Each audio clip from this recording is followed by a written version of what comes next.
Dios les bendiga a todos los hermanos. Saludo a todos los amigos. Le habla el pastor Samuel Ríos. Este momento lo vamos a utilizar para estar hablando sobre la iglesia de la Odisea.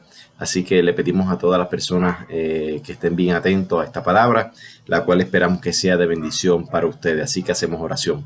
Dios del cielo y de la tierra, te pedimos, Señor, que tú hables a nuestras vidas de una forma especial. Señor, que tú, Señor, conociendo nuestros corazones, conociendo nuestras vidas, Señor, conociendo nuestras necesidades, sea tu Espíritu Santo, Señor, transmitiéndonos una palabra, lo cual Dios del cielo nos ayude, Señor, restablezca nuestra vida, Señor, espiritual, Señor, nos ayude, Señor, en todo momento, y seas tu nombre, Señor, glorificado en cada uno de nosotros. A ti damos toda la gloria y la honra.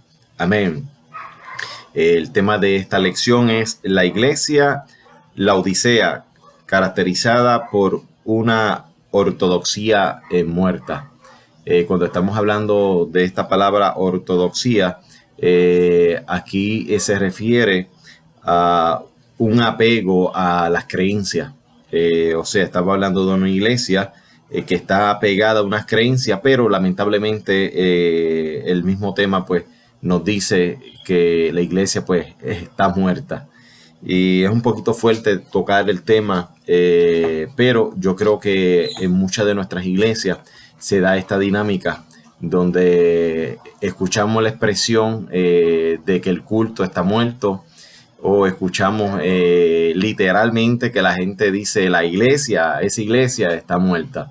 Y podemos identificarla pues en la iglesia donde pues hay muy pocas personas. Se identifican cuando también, aunque haya muchas personas, también no hay adoración, no hay tampoco compromiso de los líderes. Y es un poquito difícil, y aquí pues Dios envía un mensaje a una de estas iglesias para atacar este espíritu en la iglesia. Y vamos a ver qué es lo que nos dice la palabra del Señor.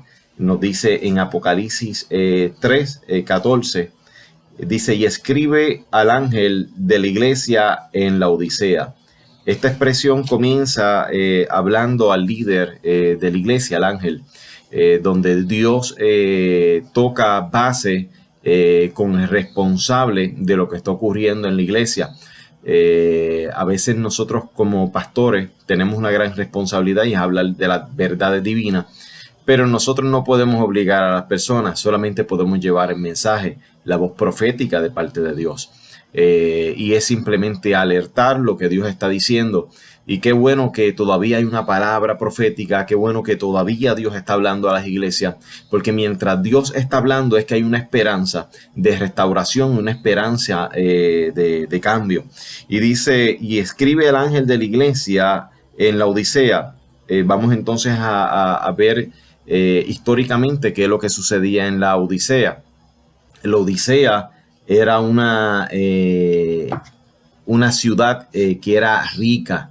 La Odisea era un territorio, según pues nos dice la historia, era una ciudad rica en Asia Menor, fundada por Antíoco II. Estamos hablando del 261 antes de Cristo. La seguridad en la prosperidad, y descansaba en un centro bancario. O sea, era una ciudad que era rica, tenía su economía bien alta, al punto que tenían un comercio y tenían una banca. No todos los pueblos tenían una banca. Dice, era productora de lana, de mantos, de alfombra. Tenía también una escuela de medicina, la cual producía colirio. Era un producto, un ungüento para los ojos. Estaba bien adelantada en lo que era la ciencia, y la gente recurría a este lugar para aprender de lo que era la medicina. También dice que estaban cerca de la ciudad y tenían una fuente de agua que se originaba con un acueducto de 10 kilómetros de la ciudad de Hierápolis. O sea, había un problema en esta ciudad, y era que solamente contaba con un cuerpo de agua que venía de este lugar. Dice que era una agua tibia y era producto de unas aguas termales. Hay dos versiones, la cual pues habla de aguas termales, y hay otras que dicen que eran calentadas en Roma estas aguas, y lamentablemente pues le llegaba el agua a ellos tibia. Pero ¿cuál es el problema de una agua tibia? El problema del agua tibia es que el cuerpo la rechaza. Cuando uno se está bebiendo una agua, beberse la temperatura ambiente pues es buena, uno la pasa. Bien fría, mejor todavía. O caliente, también a veces pues para los teces uno calienta el agua, pero tibia es un poquito difícil pasar el agua tibia. Aquí pues la historia nos narra que también esta agua, cuando llegaba, a veces llegaba con mal olor y mal sabor. Y esto producía, cuando ellos la bebían, que vomitaran. Era una ciudad llamada al principio Diospolis. Este era el nombre original de ella. Era de la ciudad de Zeus. Cuando nosotros estudiamos Zeus, era de la mitología griega, era el dios principal. Se dice que era el padre de los dioses. Y Zeus pues era el dios del relámpago, del trueno, era el dios de los cielos. Cuando vemos acá a la historia, dice que Antíoco II le cambió el nombre en conmemoración a su esposa y la llamó la Odisea. Y ahí es donde se da el cambio en el 2601 antes de Cristo. Aquí pues lo que nos habla la historia es que cuando definimos esta palabra, la Odisea, Laos significa pueblo, muchedumbre. Se divide y es compuesta de dos, Laos y dique. Dique significa derecho o corte de justicia. Por ende, la definición que le damos es derechos humanos o un pueblo juzgado. Esta es la definición que le podemos dar al nombre de la Odisea. La Odisea fueron mensajeros que llegaron hasta este lugar.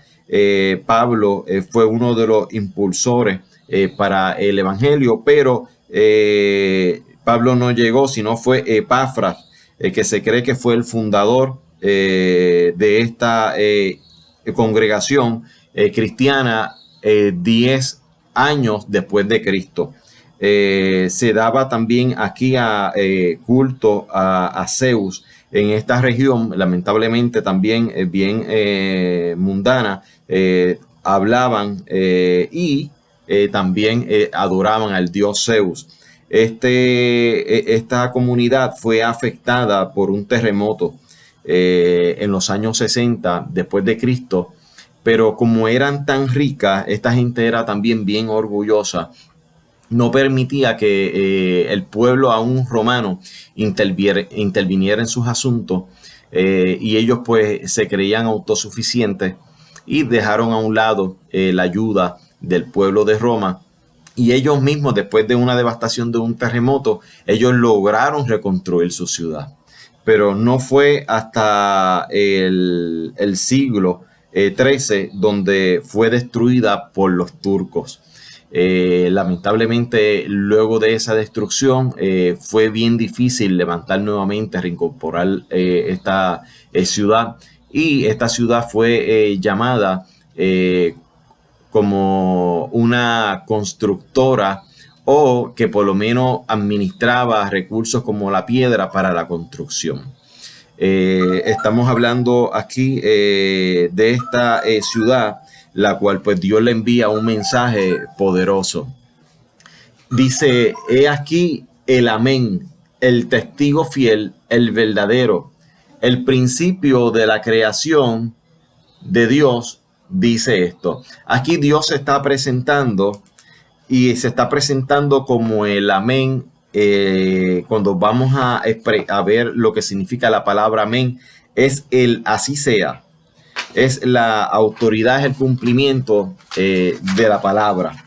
Cuando ponemos el amén y también ponemos el testigo fiel, estamos hablando que un testigo es alguien que ha visto, es alguien que ha presenciado, alguien que estuvo presente, pero le da como significado a este testigo uno que ha sido fiel en lo que ha visto, ha sido fiel en lo que ha vivido, en sus experiencias. Y dice, y también es verdadero. Cuando vemos un testigo que es fiel y que es verdadero, es un testigo que no va a cambiar su testimonio. Y esto es bien importante en nuestras iglesias, porque a veces pasan situaciones difíciles y lamentablemente nosotros cambiamos nuestro testimonio, cambiamos nuestra versión, la versión de los hechos. Y esto es la palabra la cual pues Dios está presentando. Una persona que no cambia, uno que es amén, así sea, que no hay mudanza, uno que es testigo fiel, que es verdadero, y dice que es el principio de la creación. Le está hablando a una ciudad donde es pagana, una ciudad donde el dios de ellos era Zeus, que era supuestamente el creador pues de los cielos, y Dios se está identificando como el principio de la creación, como el fundador y el creador de los cielos y de la tierra. En él no hay más nada. Es lo que está afirmando Jesús cuando se le está presentando a la iglesia, si es que dentro de la iglesia hay todavía alguna duda. Y luego que él se presenta, comienza a hablar y diciendo, yo conozco tus obras. Quiere decir que Dios conoce la vida de cada uno de nosotros individualmente. Él conoce a cada miembro de la iglesia, desde el pastor hasta el más pequeño. O sea, ninguno nos podemos ocultar de Dios. Y dice que Él conoce nuestras obras, o sea, conoce lo que nosotros hacemos, por qué lo hacemos, para qué lo hacemos, con qué intención lo hacemos. A veces hay personas que tienen buenas intenciones, pero no hacen las cosas bien. O también hay personas que hacen las cosas bien, pero la intención quizás no es la mejor. Vamos a poner un ejemplo. Pablo y Sila querían vender sus bienes para verse bien dentro de toda la comunidad de los creyentes, que vieran que en ellos había amor. Cuando nosotros hacemos las cosas por interés, Dios no se agrada. ¿Y quién podía ocultar esto de los ojos de Dios? Todos los que estaban allí presentes, me imagino que cuando llegaron y vieron el dinero que ellos estaban dando, se sorprendieron. ¡Wow! ¡Qué hermosa ofrenda! ¡Qué hermanos adorables, amables, entregados a la obra! Pero Dios conocía su corazón. Y es porque a veces nosotros, como creyentes, quizás aparentamos que estamos haciendo las cosas bien, pero no necesariamente es así. Y a Dios no hay quien lo engañe. Y es donde esta palabra dice, yo conozco tus obras. Así como Ananías y Zafira, el resultado de su vida lamentablemente fue la muerte. Así Dios comienza a decir, estoy conociendo tus obras y vengo a hablarte, a decirte lo que debes de corregir. Dice, cuando tocamos esta parte de la Biblia y vemos las otras iglesias, Dios comienza a decirle lo bueno que ellos hacían. Y qué bueno cuando a veces Dios resalta las buenas obras que nosotros hacemos, porque Dios las toma en cuenta. Dios mira nuestro corazón, mira nuestras intenciones, y Dios nos aplaude en los cielos. Dios dice qué bueno que están trabajando, me alegro por la obra que están haciendo. Pero cuando vemos esta iglesia, en diferencia a las 6 anteriores, estamos viendo que Dios no resalta ninguna de sus obras. Así que lo que se está dando dentro de esta iglesia es un trabajo que no le está agradando en lo absoluto a Dios. Y dice, ni que eres frío ni caliente. Dice, ojalá fueses frío o fueses caliente. O sea, Dios le está diciendo a esta iglesia que conoce las obras que no es frío ni tampoco caliente. Vamos a identificar que es una iglesia caliente. Una iglesia caliente es una iglesia que está envuelto en los quehaceres divinos, que está trabajando para la obra del Señor, que quiere alcanzar sus metas, que está trabajando en la obra, ayudando a las personas, que está tratando de que la gente sea conversa, de que la gente se arrepienta, está tratando de hablar la fe del Señor, transmitirla a todas las generaciones. Es una iglesia que está metida en ayuno, es una iglesia que está orando, es una iglesia que cuando llegamos sentimos la presencia de Dios porque está en completa adoración, están inmersos en lo que es buscar de la presencia del Señor. Y la pregunta que yo le haría: ¿a cuántos de nosotros nos gustaría una iglesia caliente? Aleluya. Yo creo que todos nos gozaríamos de tener una iglesia que estuviera envuelta en el Espíritu, pero a veces lo que tenemos en las iglesias lamentablemente son temporadas, son tiempos de gozo, pero no tenemos una vida constante de lo que es una adoración, unos cultos que se den diarios, afogosos. Qué bueno sería esto. Y esto es lo que Dios está hablando a la iglesia, lo que a Él le gustaría que se diera en la iglesia, pero esto no depende de Dios, esto depende de nosotros.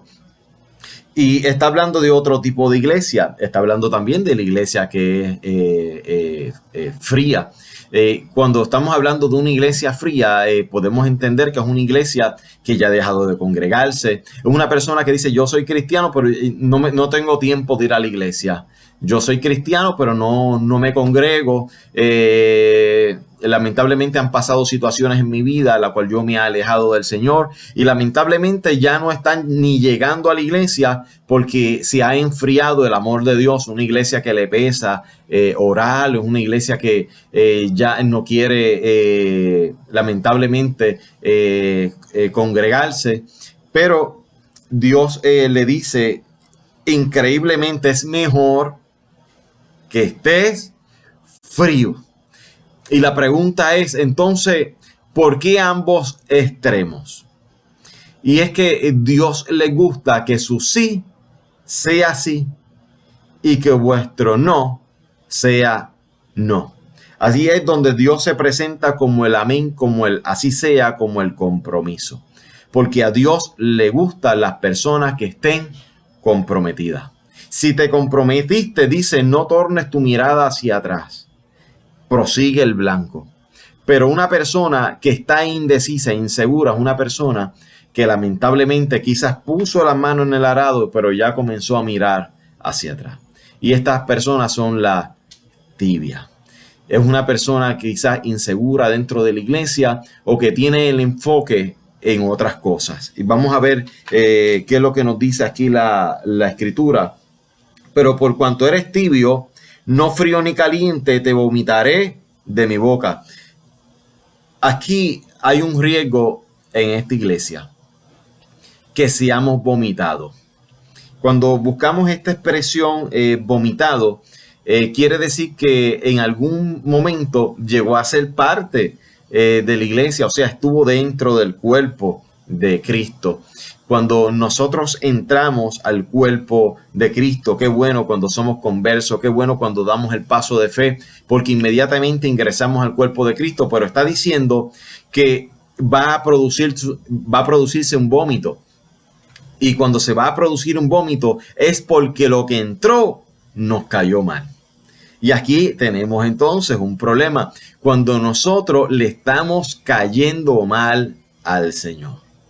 Y es tiempo entonces de nosotros reflexionar qué nosotros hacemos, que hacemos que Dios se moleste o se disguste con nosotros. Y es bien sencillo, cuando nuestros hijos, las personas que tengan hijos, pues los hijos son desobedientes y esto es lo que nos irrita, esto es lo que nos molesta. Pero cuando nosotros traemos una corrección a nuestros hijos, la corrección la traemos con toda intención de que nuestros hijos cambien de pensamiento, cambien de actitud y vuelvan otra vez al camino. Pero lamentablemente cuando se da este tipo de insistencia, entonces el regaño es un poquito más fuerte porque queremos ver más cambio. Pero cuando insisten, lamentablemente ya hay que tomar medidas drásticas. Y una de las medidas drásticas, cuando ya hay algo que tú no toleras, cuando hay algo que tú no aguantas, cuando hay algo que tú no soportas, lamentablemente tú lo tienes que sacar de ti. Y esta expresión, vomitar de mi boca, sacar de mi cuerpo a una iglesia que está tibia. Yo digo, Señor, wow, porque la Biblia lo que nos enseña es que los únicos que se comen el vómito son los perros. Técnicamente Dios le está diciendo que está desahuciando a un pueblo. Dios le está diciendo, los estoy sacando de mi cuerpo. Y dice, pero por cuanto eres tibio, ni frío ni caliente, te vomitaré de mi boca. Porque tú dices, y esta es la razón, yo soy rico. No es lo mismo decir, yo soy rico, que decir, Dios me ha dado muchas bendiciones y por eso yo soy bendecido. No es lo mismo decir que yo me he enriquecido, porque estamos hablando de que ha sido por mis proezas, ha sido por mis trabajos, ha sido simplemente por mi esfuerzo, y aquí Dios no tiene nada que ver. Y esto es lo que dice, yo soy rico y me he enriquecido. He tenido la capacidad de que esta mente produzca cosas, la cual he logrado que mi compañía sea grande, que mis finanzas sean grandes, que ese banco que está en la Odisea esté bien porque yo pongo mis finanzas en ese banco. Porque yo he hecho cosas, yo he trabajado, yo he estudiado, yo me he esforzado. ¿Y Dios qué? ¿Quién es el que te dio la salud? ¿Quién es el que te dio el pensamiento? ¿Quién te dio las estrategias? ¿Quién es el que te dio el conocimiento, Dios? ¿Quién te dio la salud? Aun cuando te levantaste en ese día con fuerzas, con ánimo para realizar el trabajo, y nos olvidamos de Dios.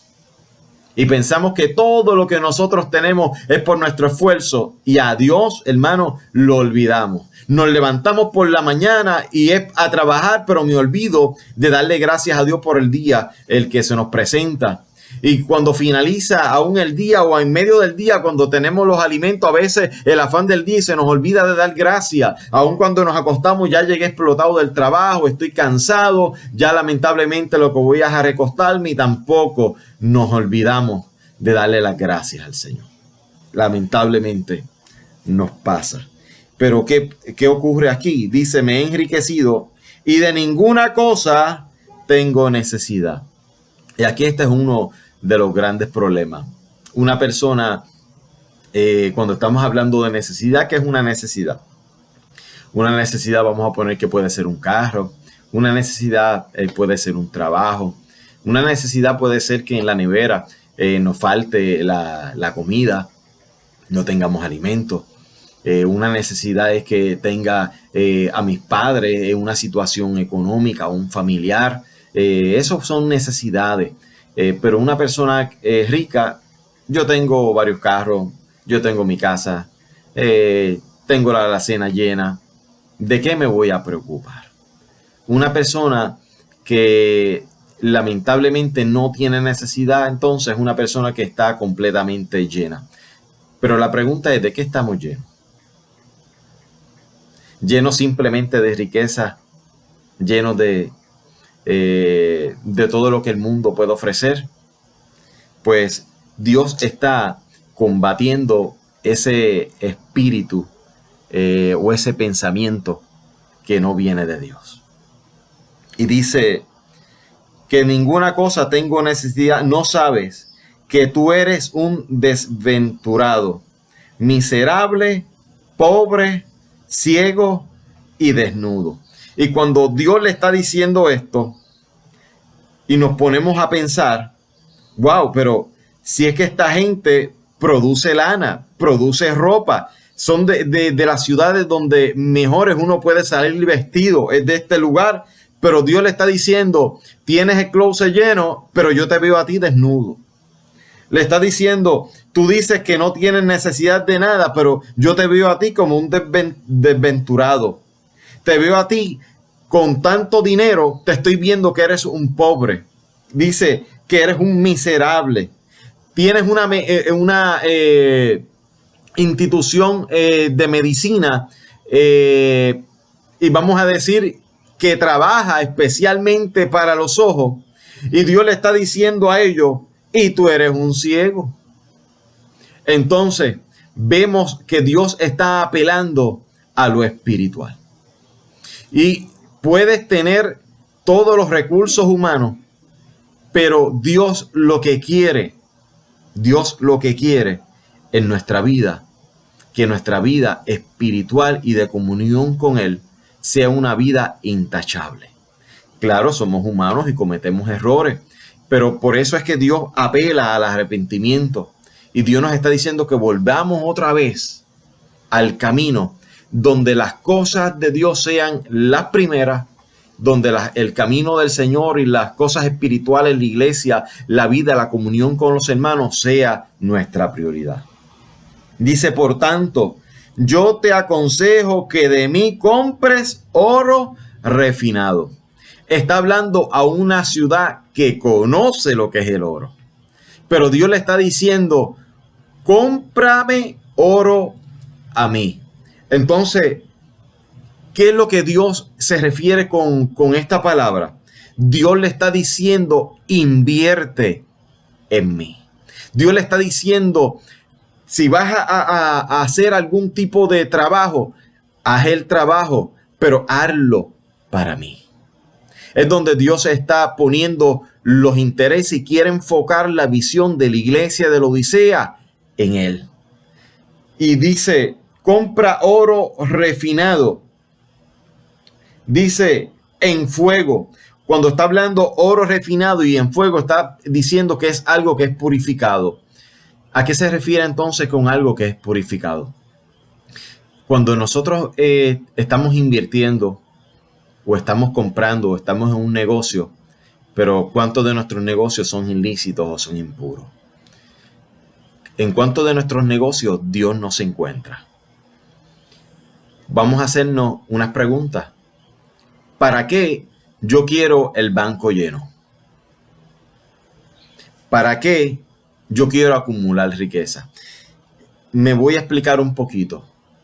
Porque aquí Dios está atacando a las personas que son ricos. Dice, para que seáis ricos y vestiduras blancas para vestirse. Dios le está diciendo, si compras en Él, vas a ser rico en Él. Pero ¿en qué nosotros somos ricos cuando nosotros pensamos en nosotros mismos? Déjeme decirle que rico no es ser malo.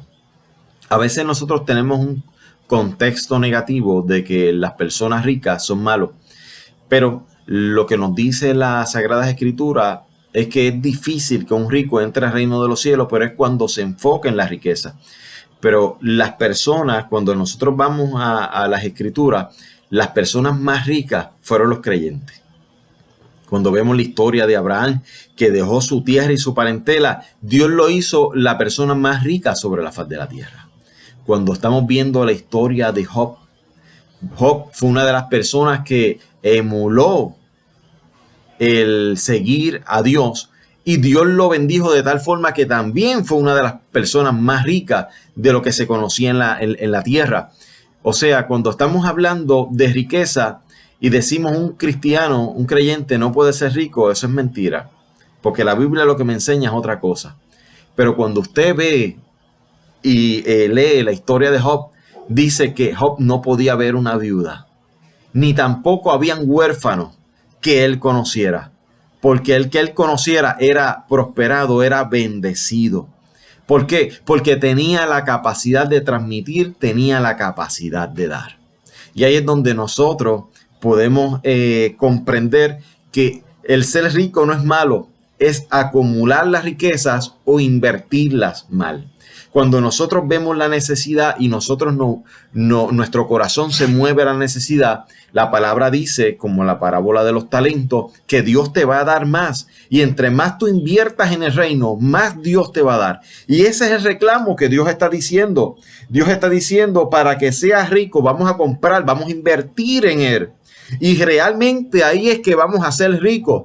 Pero no es que tan solo nos enfoquemos en una riqueza que provenga del mundo, sino enfoquémonos en una riqueza espiritual, porque la palabra, el enfoque es el cual Él nos da. Dice, buscad primeramente el reino de Dios y su justicia. Vamos a practicar la justicia, que todo lo demás va a ser añadido. O sea, yo no me voy a enfocar en la riqueza, me voy a enfocar en la justicia de Dios. Y cuando aplicamos la justicia de Dios, es que cuando yo vea a una persona que esté necesitada, yo voy a abrir mi corazón para darle. Cuando vea que hay personas que no han comido, yo voy a abrir mi nevera, voy a abrir mi bolsillo, voy a suplir la necesidad, porque justicia es una balanza. Una balanza donde yo no puedo ser mejor que mi prójimo, porque ahí donde radica el amor, donde radica la fe. ¿En qué radica la fe? Que ama a tu prójimo como a ti mismo. Si yo me amo a mí, pues entonces yo estoy amando también a mi prójimo. Pues esta es la balanza de la justicia. Cuando yo poseo y tengo, pues yo no puedo ¿qué? Estar más alto que otras personas, porque esto es injusticia. Si Dios me ha dado y me ha enriquecido, yo voy a transmitir de mis riquezas para que mi prójimo sea como yo. Esto es justicia. Y lamentablemente lo que está pasando en la Odisea, que las personas se están enriqueciendo, pero lo que están haciendo es guardando para ellos mismos.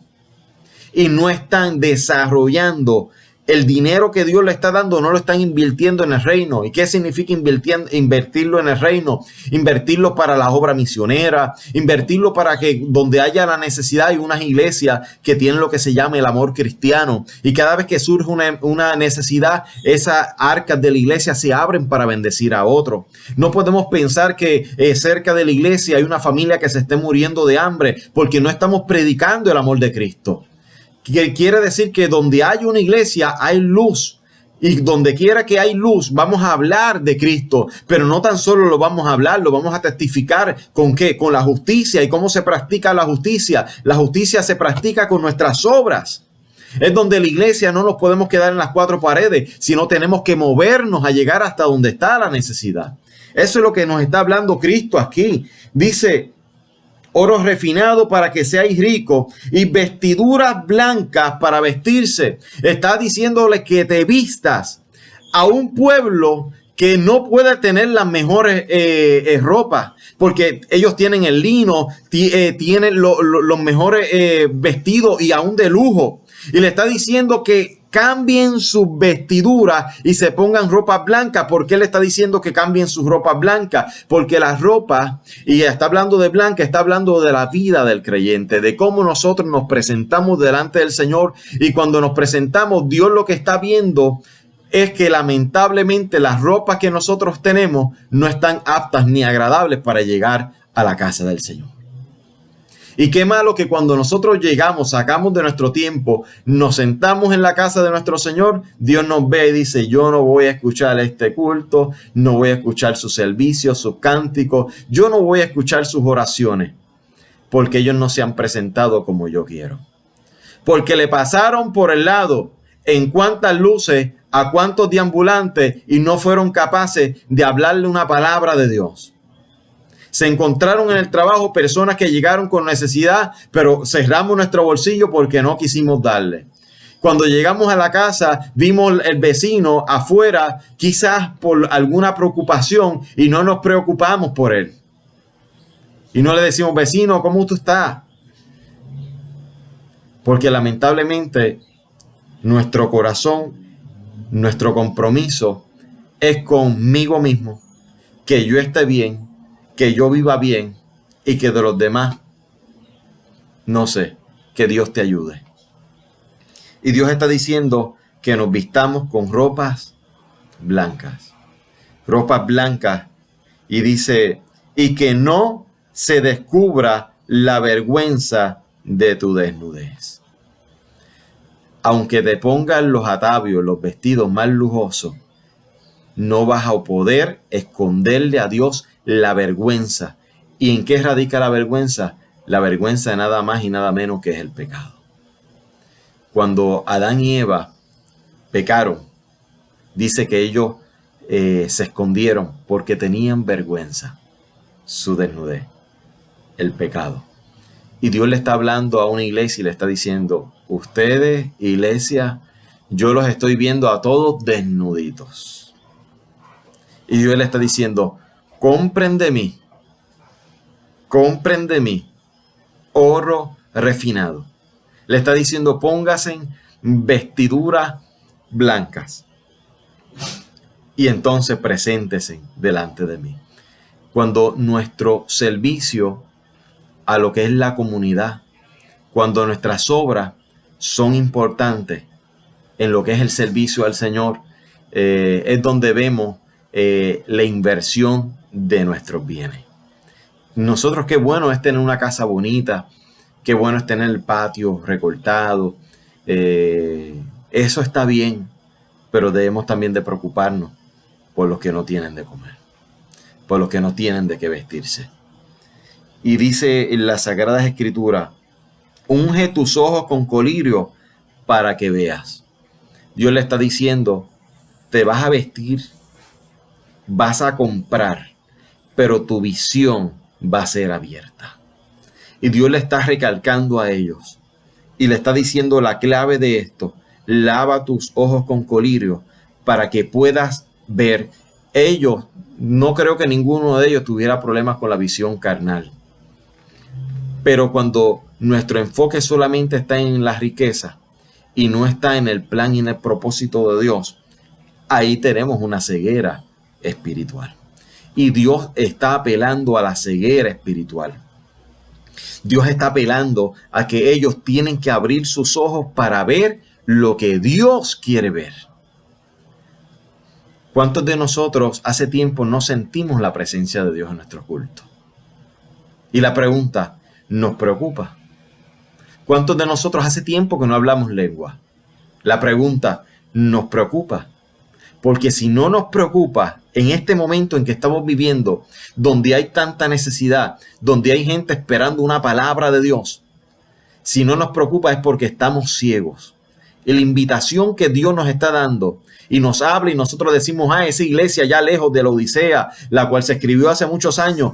En este tiempo nosotros hay muchas iglesias, y estoy hablando de la mía. Dios nos puede decir iglesia de la Odisea, porque nos hemos enfocado en nosotros y no nos hemos enfocado en nuestro prójimo. Y ahí es donde se pierde la visión. Y lo primero que se debe de recuperar es la visión. ¿Por qué la visión? Porque es el enfoque del cual yo voy a tener de mis metas. Si yo no puedo ver a largo plazo mis metas, entonces no puedo trabajar para ellas. Y si la iglesia no tiene unas metas espirituales, nunca va a lograr nada para el reino de Dios. Porque ya todo el entorno es simplemente vamos a construir quizás un templo, vamos a tener una remodelación, baños nuevos, vamos a tener cosas nuevas. Pero para Dios, ¿qué?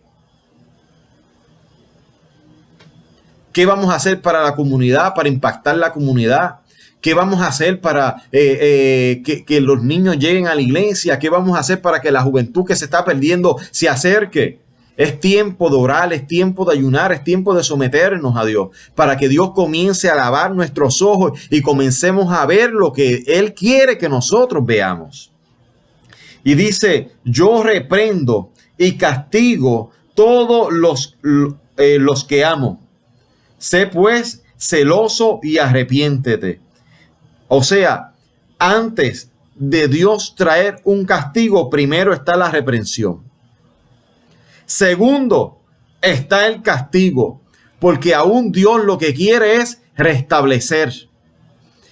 Y cuando estamos viendo la historia de Puerto Rico, es parecida a la de la Odisea. Porque primero Dios le envió un terremoto en el año 60, pero ellos dijeron, nosotros podemos con nuestras propias fuerzas. Cuando leímos lo que fue la historia al principio, y se recuperaron. Pero aún así, ¿qué pasa?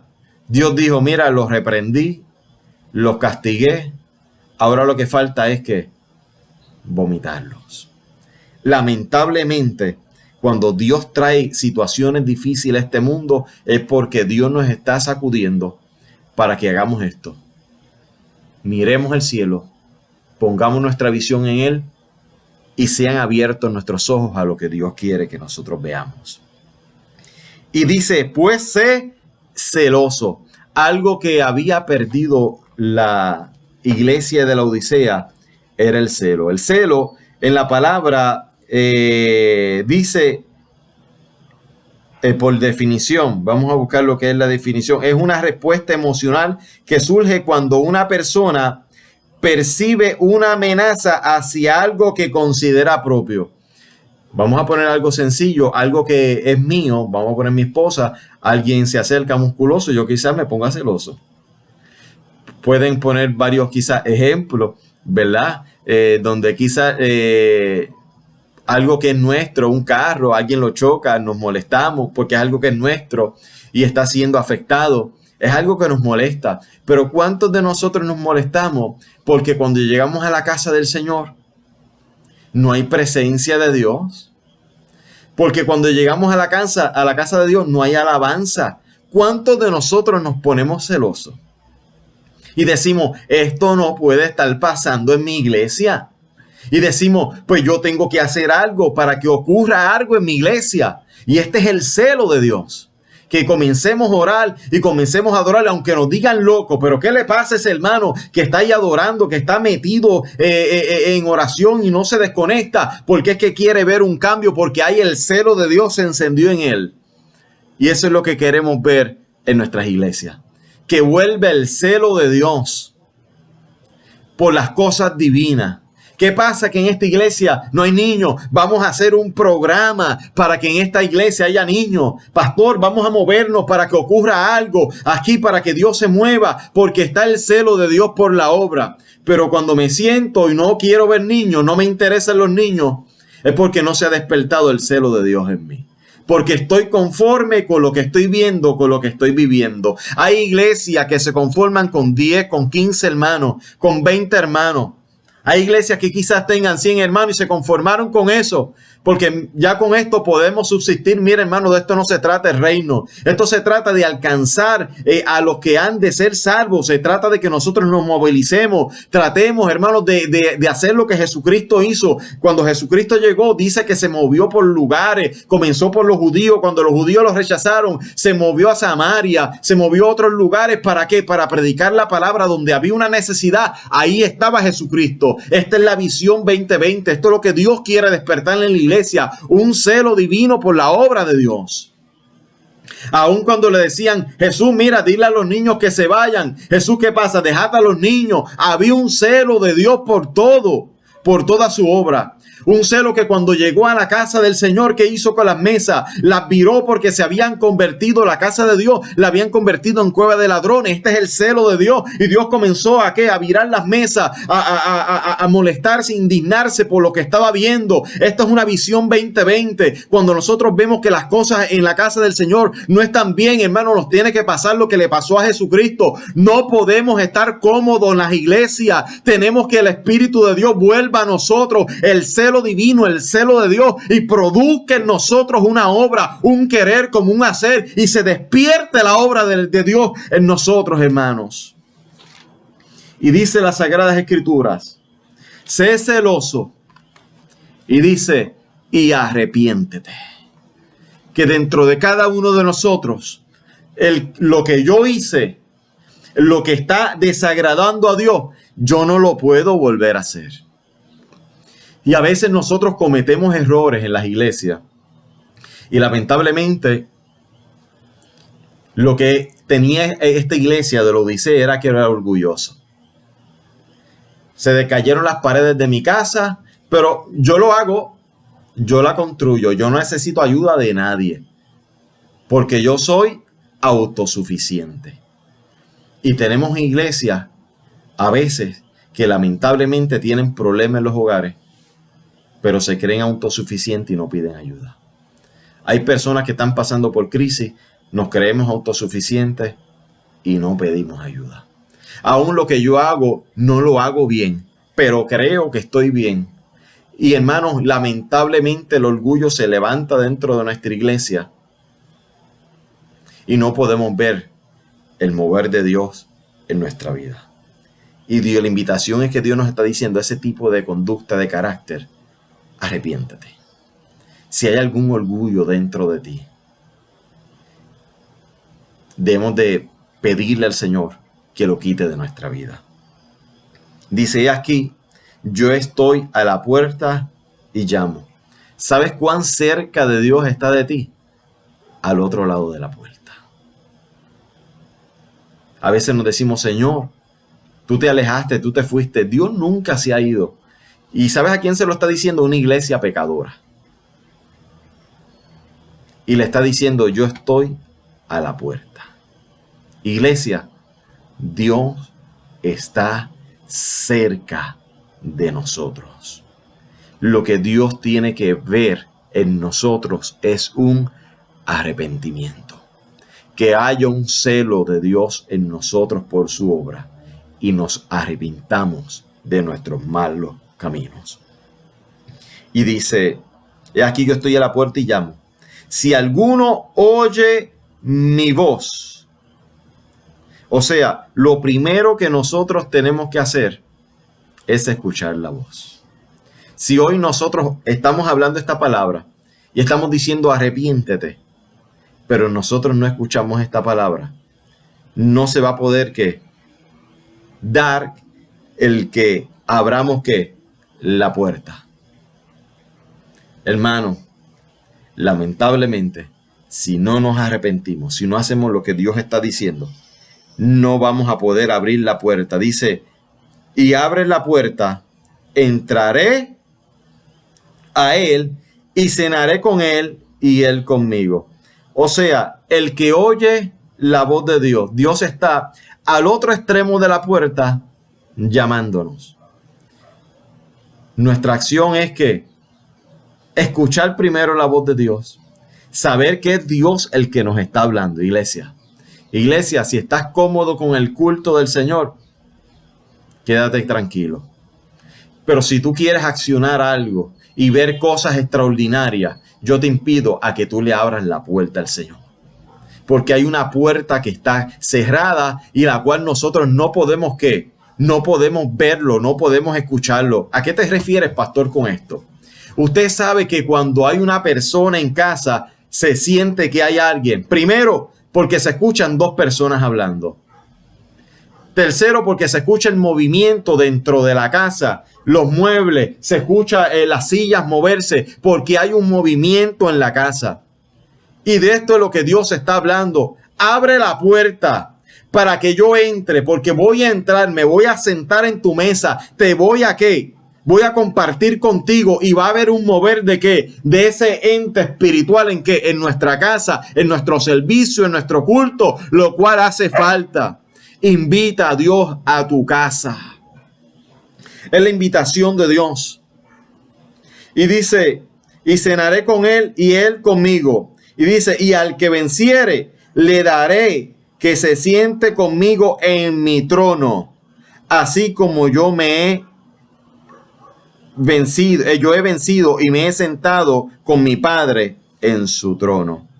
Y dice, al que venciere es el que lucha.